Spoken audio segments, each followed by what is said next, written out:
I use my wrists and I use my shoulder.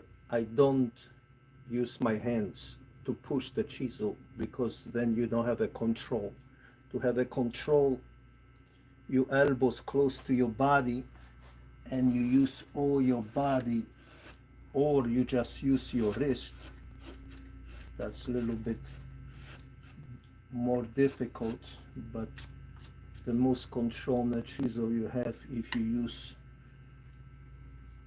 your elbows tight and you push your body towards chisel.